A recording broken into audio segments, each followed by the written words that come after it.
की वीडियो में मैं एक भाई के लिए अमल करके देना लगा हूँ। दुश्मन को हलाक करने का अमल मैं आपको वीडियो में बता देता हूँ कैसे ये अमल करना है। सबसे पहले जैसा कि ये आपको नक्श नज़र आ रहा है, इस नक्श को आपने बना लेना है। बनाना कैसे है आपने, जैसा कि आप तस्वीर देख रहे हैं, तस्वीरों की उल्टी साइड पे आपने बना लेना है। नक्श को बनाने के बाद आपने बनाना उल्लू के खून से है, और इसके बाद आपने उल्लू के खून में थोड़ी सी मिकदार में ज़ाफ़रान मिलानी है। मिलाने के बाद आपने एक कफन का टुकड़ा लेना है, ठीक है। उसके ऊपर आपने ये नक्श बनाकर जिस दो या तीन आदमी जिसको भी आप चाहते हैं हलाक करना, उनकी तस्वीरों की प्रिंट निकलवा कर उसके ऊपर इसी तरह मंत्र लिखना है, जैसा कि आपको सामने लिखा नजर आ रहा है।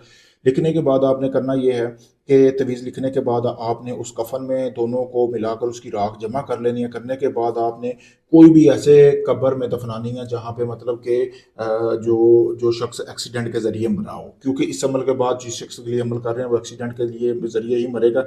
लेकिन आपने 3 दिन तक 2 किलो बकरे का गोश्त लेकर, किसी भी गरीब घर में वो आपने ज़कात के तौर पे देते रहना, तभी ये अमल काम करेगा। 3 दिन के अंदर अंदर आपका दुश्मन हलाक हो जाएगा। शुक्रिया दोस्तों।